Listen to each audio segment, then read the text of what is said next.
Amen. Say anything you ask, all things you ask, believing, you shall receive it. And the Bible says God is not a man that he will lie. If God has said it in his word, it's meant it. But we still find people who are still praying over a particular matter for some time. We know, yes, it is true. Just like the first day Daniel set out for prayers. The Bible says the prince of Persia stood against him. In some cases, a demon could be behind that prayer not being answered. Or some human beings. Amen. Some human beings. I think I've shared the testimony before. How a woman was going about with a particular woman to all the prayer meetings, attending church with the woman. Until the day God exposed her. Going anywhere, going. Well, she made mistake when she followed her to Mountain of Bible Ministries. She went everywhere, she succeeded. But the day she stepped her foot into MFM, she was exposed again. And they told her, see, the person behind the problem is the person following you around. Human agents can be responsible for the reason why your prayers are not answered. Demons can be responsible. But there are some conditions that must be fulfilled in our lives for our prayers to be answered generally. If we have a God that answers prayers, if we have a God that hears prayers, then if prayer is not being answered in your life, then there are some things that you need to look into. Amen. Because the Bible says, my house shall be the house of prayer. Amen. Thank God everybody knows us in this ministry that we pray a lot. We thank God for the prayers we pray here. And we thank God for what God is using those prayers to do. But if what you are believing God for is not coming to pass in your life, there are some things that we need to do. What are these reasons prayers remain unanswered? Number one, I'm going to run through it now because of them. Living in sin. Look at the book of Isaiah chapter 51. What will make God not to answer your prayers? What will make, when you begin to set out on your prayer program? Sometimes you see some people when they set out for 40 days. At least I was hearing testimony. Somebody said his sister-in-law, the father-in-law was sick, and they set out a prayer and God answered. That's how God operates. If God does not answer and the person dies, it means that something is wrong. Amen. My prayer here is that as from today, as you call upon the God of heaven, he will answer you. Amen. In the mighty name of Jesus. Amen. Anything you set on, whatsoever you write concerning your prayer request, it shall be answered in Jesus' name. Amen. Isaiah 59. Why prayers will remain unanswered. I read from verse 1. Behold, the Lord's hand is not shortened that he cannot save. God can pull you out from a problem. There's nowhere you can go. There's nowhere you problem that comes to your life that God cannot pull you out of it. So the Bible says the Lord's hand is not shortened that he cannot save. Neither is ear heavy. His ears, he hears all the prayers. Not only this church, you can imagine now. Today is Sunday now, all over the world now people are praying unto God. The Bible says his ear is not heavy that he cannot hear. But your iniquities have separated between you and your God, and your sins have hid his face from you that he will not hear you. So number one reason why prayers are not answered is because when somebody is living in sin. When the person is living in sin, no matter the prayer point the person prays, God will not hear that prayers at all. Amen.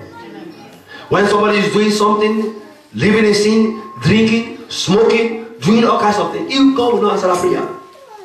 God does not hate sinners. God hates sin. You can imagine him sending his only begotten son with all the pains he went through.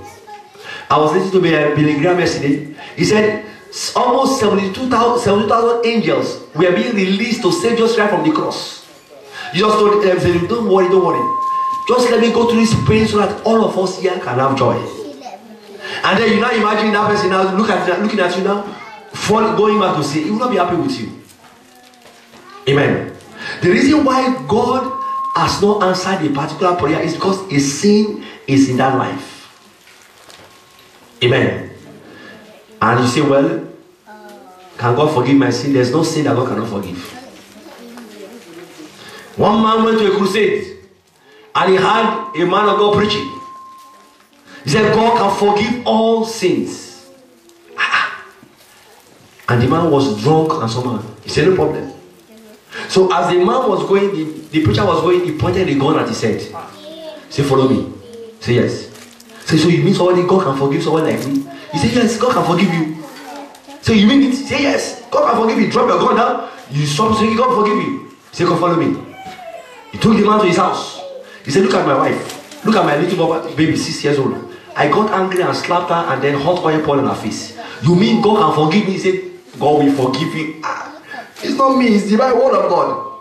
He said, look at my wife now, because of shouting and beating, she's depressed. And then she enters my house, she has seizure. Say, God can forgive everything. Say, really? Say, yes. Okay, come. Look at where I have a, what do you call it? Pub, where they do gambling and everything. Say, look at, I've wrecked many lives. Look at those ones, drug addicts. I sell drug here. I've destroyed many homes. You see me, God can forgive. He said, God will forgive you. The man say, are you sure? Say, yes. Say, thank you. I just want to know what you are saying is true. Say, God will forgive you. Amen. And for the first time, when the man got home, first time he carried his baby, and the wife was watching him. Because usually when he enters the house, the woman is shaking. He's shaking. He said, come. The woman said, he said, I should come. He said, yes, come. He said, I'm a changed man now. God, I heard that God can forgive me. Amen. There's no sin that you commit. The Bible says, if we sin, we have an advocate. God can forgive all sins. Amen. And he's doing it because he wants to hear your prayers. I pray this morning that somebody who is living in sin here, you will change for your ways in Jesus' name. Amen. Number two reason why people's prayers are not answered is the covering of sins. The Bible says, whosoever covereth his sin shall not prosper. If you are ignoring what you are doing and you are praying for God, forget it. Majority of Christians, they come to the house of God knowing fully that God forgives sin. They will just ignore their sins and they will cover their sin. And when the Holy Spirit is leading you to that way, they say, no, pastor, it doesn't matter. Sometimes many people who come to for counseling, they tell lies. The Bible says, anyone who covers his sin will never prosper. Proverbs 28 verse 13. He that covereth his sin shall not prosper, but whosoever forsaketh and confesseth it shall have mercy. Amen. God does not want you to cover your sin. Imagine if God had not sent Nathan to David. David had covered up the sin. Nobody saw it. David wouldn't have made heaven. Wouldn't have read about Psalms. God quickly sent prophet and said, look, this man, this is what he did. Because if you do something at the end, you hide it. Amen. I'm sure we have seen now somebody who killed this. What happened? A woman, they were looking for a wife, a husband, or something. We have at least we hear from this. Looking for somebody for the past 3 years. Husband will kill his own wife, put inside fridge for 3 years. But one day it will be exposed. Amen. God does not want you to cover up. He wants you to expose that sin. Confess your faults one to another. Pray for one another so that you may be healed. Confess your faults. You say, well, pastor, I don't trust this person. Don't worry. Because sometimes some men of God will speak out some people. No problem. I told you sometimes ago about a sister who came. I don't know what, at least she said she slept with her boss in the office and she went and told her fiance. And I was saying, hey, you did what? You did that, you did that. No marriage again. Amen. So she came to church, she was really sad. I said, no problem. I said, but did you tell your pastor before you went? Say the pastor too was not even helping out the matter. I said, don't worry, you have done your best.